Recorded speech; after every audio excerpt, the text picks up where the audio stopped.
r/Nosleep.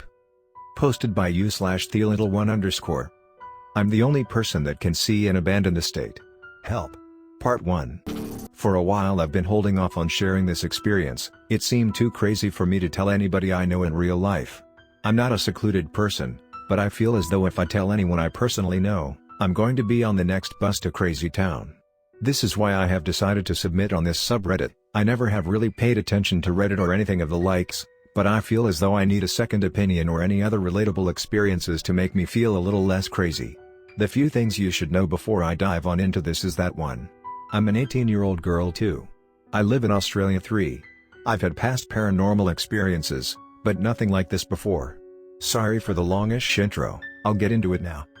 Since the age of 10 I had grown up in a rich estate with both my parents and older brother. We owned a huge 2-story, 6-bedroom house on an acreage of land and enough money to provide for anything we wanted. At the age of 15, my father left my mother and I and moved across the world to Britain. With one less income, we were forced to downgrade our luxurious lifestyle to that of an upper-middle-class one.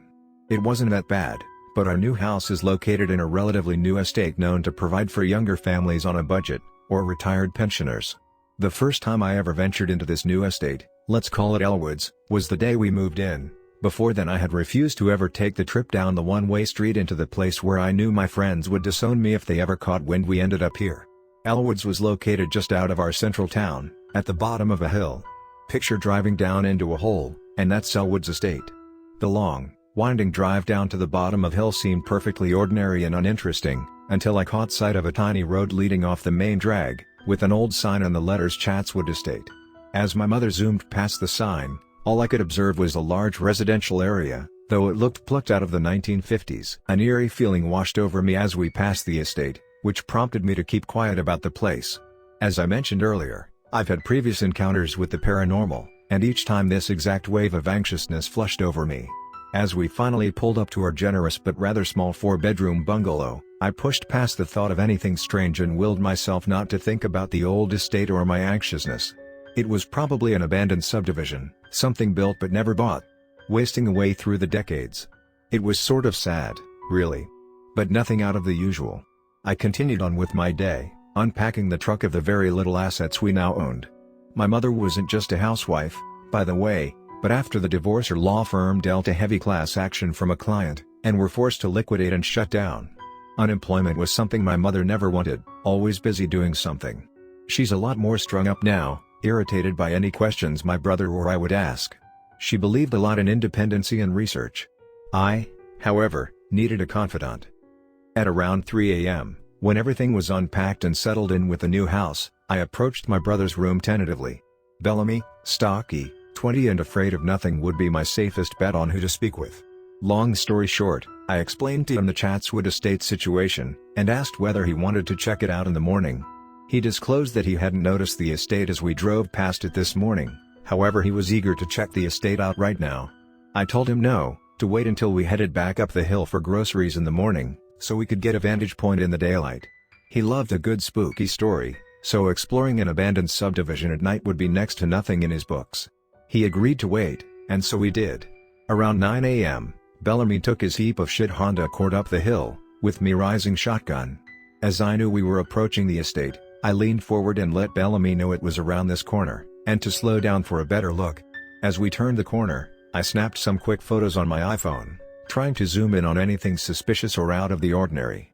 I wasn't paying attention to Bellamy, or the car, because it took a moment for me to realize that we had stopped, pulled over on the side of the road. Bellamy was looking at me, one eyebrow raised. "Were you joking with me, Lux? What did you just take photos of?" I was confused, and handed him the phone, still keeping my eyes toward the estate in the distance. Now, I registered shock and panic in Bellamy's expression. I asked him what was wrong, and he pointed outside the window. "There's nothing fucking there, Lux." He shoved the photos back in my face. "But you have photos on your phone, that exact hill, except with an entire estate built down into it." Now all of my worries had been confirmed. He can't see the fucking estate. But I can. And they showed up on my fucking iPhone. Why can't my brother see the houses, the old, rusty cars in person, but he can on my phone. It's been a few days, and we're set on searching this place in the daylight. Bellamy will come with me, if he can. If for some reason he can't, he'll stand watch whilst I explore. Before we do this, though, I need to know if anyone has had any experiences like this before. If so, what did you do? Or want to do? I want to be safe, but I want to know if I'm crazy or if there really is something out there. I'm the only person that can see an abandoned estate. Update number 1. So after I had a few days to think, I decided to explore the estate with the help of my brother, Bellamy. See here for the first installment if you missed it. After a day of preparation, Bellamy and I decided to go ahead and check out what Chatswood Estate had to offer. I had no idea what I needed to take with me, so I stuffed a flashlight, some bandages, snacks, and a bottle of water into a backpack.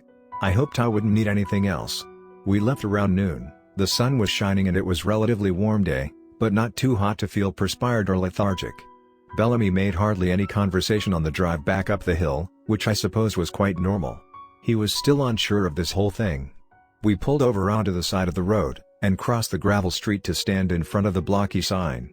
I peered over at my brother. "Well?" I asked, not able to read his expression. "Well, I can't see anything," he sighed. "I think I'm gonna hang back, wait with the car. I think it'll be better if you have a watch person, anyway." I wasn't 100% happy with this idea, but it still sounded like a good plan. I agreed. We double-checked our service to make sure we could contact each other from within the estate, and then I finally set off. I made the mistake of looking back, and witnessing Bellamy's anxious demeanor. I shook it off. Anxiety would not aid me in this adventure. The first thing I noticed as I made my way from the boundary and deeper into the estate was the significant drop in temperature. It had gone from about 28 Celsius to around 18 C. I pulled my wrists through my jumper sleeves and kept walking ahead. By now, I had reached the first street of houses. It's hard to explain what the estate looks like, but as you walk down the first hill from the main road, there is a smaller roundabout at the bottom, giving 3 possible routes. Straight ahead it seemed there were larger houses, better looking and less dilapidated. On my left, there were more cars parked on the street and smaller houses grouped together. On the right, there were less cars and slightly less cramped living spaces. I made my way straight through the roundabout, and up a slight incline. From this main street, there were about 4 or 5 smaller streets leading off of it on either side, and probably many more branching off of those. For now, I decided to stick to the main street and investigate the houses closest to it. I was so enthralled in the seemingly untouched 1950s aesthetic, that I failed to notice the atmosphere. It was eerily silent, no wind blowing trees, no birds singing from above. I couldn't even hear the main road and the endless cars that would be passing this estate. It was truly as though I had entered into a different world. And maybe I had, I didn't know.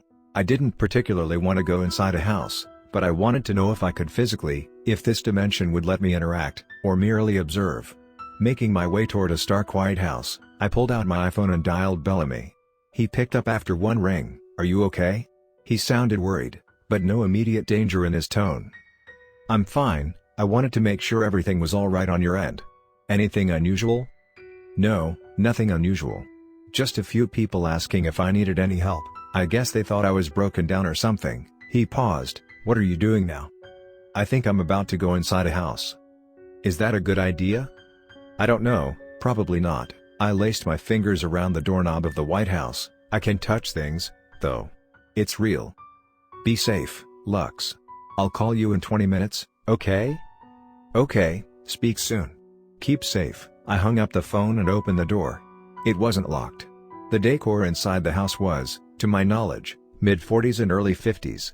The first thing I noticed now, in the foyer, was a static kind of sound with muffled speech. The hairs on my neck stood up, but I willed myself toward the noise. Within the living room was an old, black and white television. I immediately noticed what was playing after The Thin Man.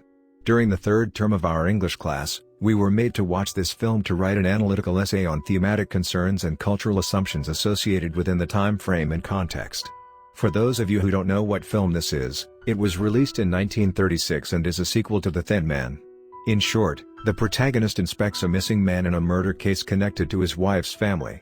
It's full of schemes, mystery, and classic 40s drama. I found this unsettling, and decided to turn the television off. Once the immediate noise was gone, I could faintly hear a chiming coming from upstairs. I braced myself, again, and willed myself up the creaky stairs. In the first bedroom, draped in florals and pink, was a jewelry box featuring a tiny, spinning ballerina. This was not particularly creepy or eerie to me, but what I did feel was a rush of sadness. Scanning the room over, it seemed as though whoever did live here left in a rush. The bed was unmade, a plate of uneaten cake sat on the bedside table, and the closet door was peeking open. I now felt a sense of someone watching me, possibly from inside the closet. I closed the lid of the jewelry box, and made my way down the stairs and out the door in a hurry. As I turned around to get a look at the outside of the house, I saw from the corner of my eye a figure darting away from the window. The window of the room I had just been inside. My eyes started to tear up, and I was feeling the most fear I had ever felt. I bolted down the street and straight through the roundabout, but something caused me to stop dead in my tracks. A girl, around 14, ran straight past me and up into the White House. The look on her face was true terror, but to what she was running from or to I did not know. I wanted to go back to the house, to interact with her, or to protect her. To do something. But I was terrified myself, and I let myself run back up the hill and straight into Bellamy's arms. When my brother got me back into the car and calmed me down, he told me he needed to tell me something. I asked him it could wait, I needed time to recollect my thoughts. He said it was important, but he doesn't want to stress me out even further, so he agreed to tell me tonight after he got home from work. It's about 2:30 p.m. now, and he'll be home around 6 p.m. I will update you tomorrow if he tells me anything relevant to my experience. I have contacted a friend, Ezra, and told him everything. He's the least skeptic of my friends, and he wants to check it out with me soon, to see if he can see what I can. We've made plans to meet up tonight, at 11 p.m. So that we'll also be updated tomorrow if anything comes out of it. Still, if any of you have experienced anything similar, please let me know. My mind hurts from scrambling, trying to find conclusions or explanations. Thank you. I'm the only person that can see an abandoned estate. Update number 2. Okay, so a few things have transpired since my first update. There's a lot to write about, and I'm on a tight schedule with university and general household life. I'm trying to update as much as I can, but I'm trying out writing in parts over a few spare hours at a time. So apologies for the timely updates. I'll try to be more time conscious for any other updates that might come out of this. At around 6 p.m., Bellamy returned back from work and headed straight to my room. I feel as though my mother is sensing something going on between the two of us, and feels out of the loop somehow. I wouldn't want to bring her into this, and I really don't want to explain what's happening 10 minutes up the road, so I'll let her boil it over and hope she starts to ignore it soon. Bellamy sat down on the desk chair opposite my bed. Silence filled the room for what felt like hours, until I finally asked, "What did you need to tell me?" "Maybe we should start with what you need to tell me. What happened in there this time?" He didn't say this angrily, just with concern. "I'd rather you tell me first, and then I'll explain my experience." I looked up at him questioningly. "Deal?" Bellamy agreed, and he explained what had happened on his side of the estate whilst I was exploring my little ghost town. Apparently, a car had pulled up on the right side of the road, and asked him what he was doing. He said he didn't think much of this, until he noticed a woman sitting in the back of the seat, mascara running down her face. He told the man that his car had shit itself, but he was only minutes away from home and had called a tow truck to pick him up. This is where it gets interesting. Apparently the man had crossed the road to stand in front of my brother, only to whisper in his ear. Bellamy looked as though he was tearing up whilst I demanded what the man had said to him. Finally, he told me the exact words were "Get her out of there," before the man turned around and sped off back up the hill. This didn't make sense to me. How could a random stranger know about my exploration? Could he see me interacting with invisible objects? Or could he see the estate, too? This confirmed my need to get a third opinion on Chatswood Estate. After I had bludgeoned Bellamy with questions, I explained what my experience was like inside the estate. Creepy and lonely, but with a feeling of not being the only one there. As well, I asked him if he had seen a girl run down into the estate. He said he hadn't seen anyone but the man and woman in the car. I also made a point to ask what he saw inside the estate whilst I was in there. Apparently, everything that passes the border of the estate fades into nothingness. In his words, things slowly disappear. This goes for animals and objects, as well as me. Bellamy said he threw a rock into the border, but he never saw it land. It's 7 p.m. now, and I just called Ezra to confirm our plans for tonight. All is going ahead, and I explained the whole situation to him over the phone. He's eager. He's never been down this particular hill before, though he confessed it's always given him a strange feeling. We're meeting at 11 p.m. tonight, so I will update when I'm home. It's currently 2 p.m. the next day. I just woke up and am typing this update from the sheets. Ezra and I met up outside the estate at 11 p.m., not knowing what to expect. From the moment I pulled up, I could tell Ezra was seeing what I was seeing, flickering lights from a number of houses down in the estate. I couldn't comprehend this fact. When I ventured in the day before, no one was around. Now, apparently, someone, or something, has lit candles or fireplaces in a few of the houses. So you say this place is abandoned, huh?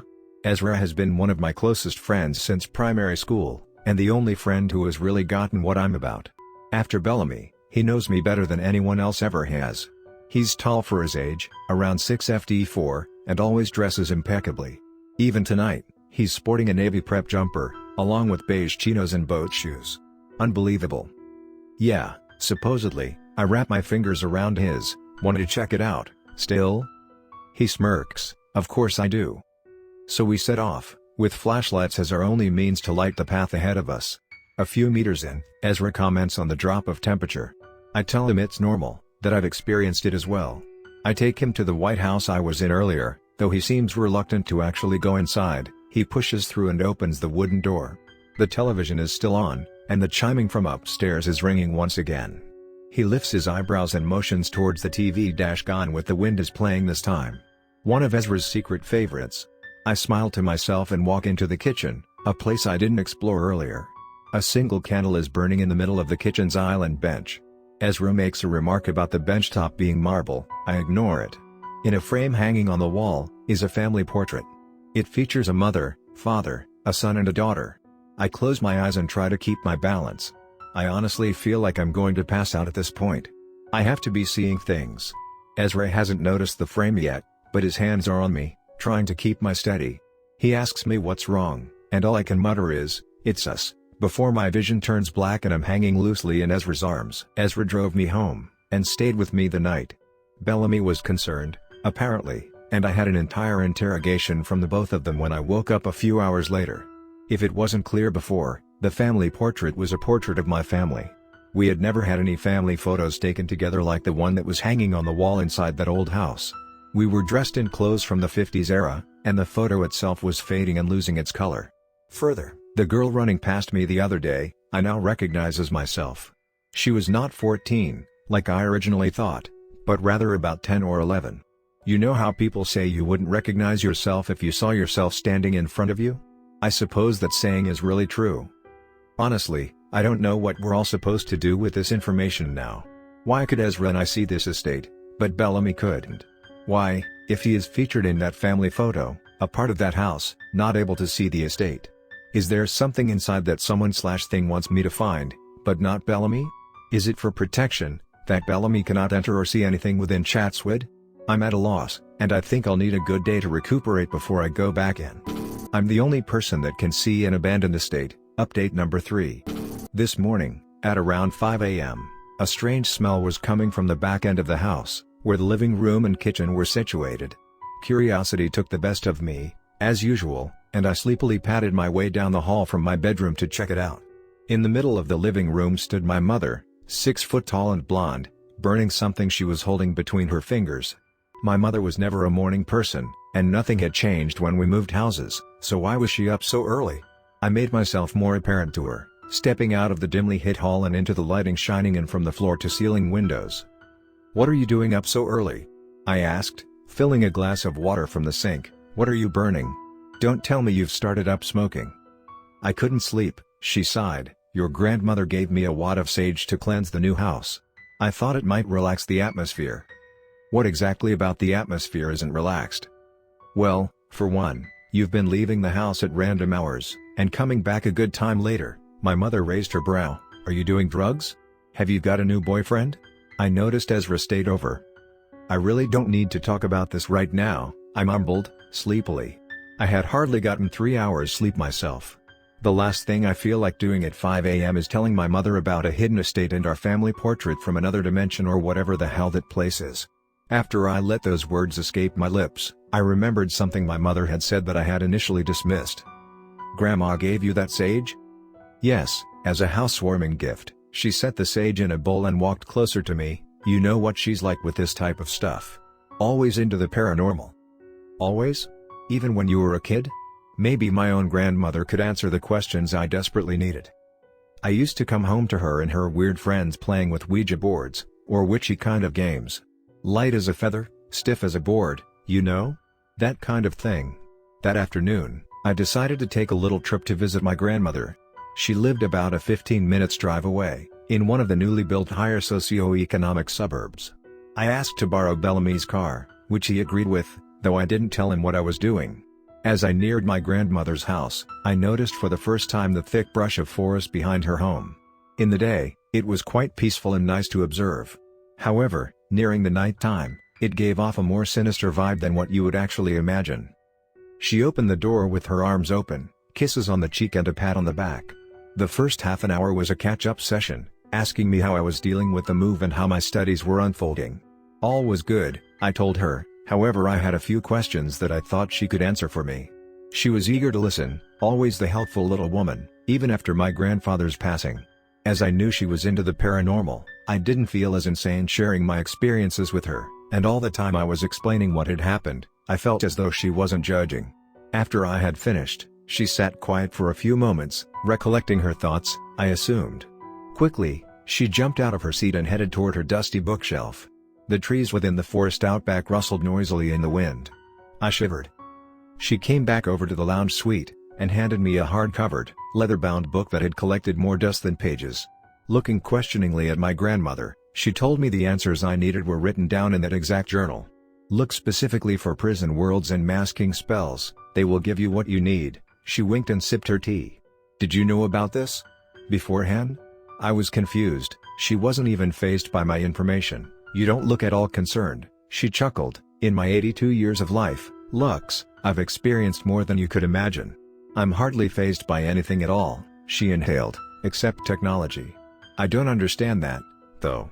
When I got back home that evening, my mother and Bellamy were sitting at the dining table, talking as usual.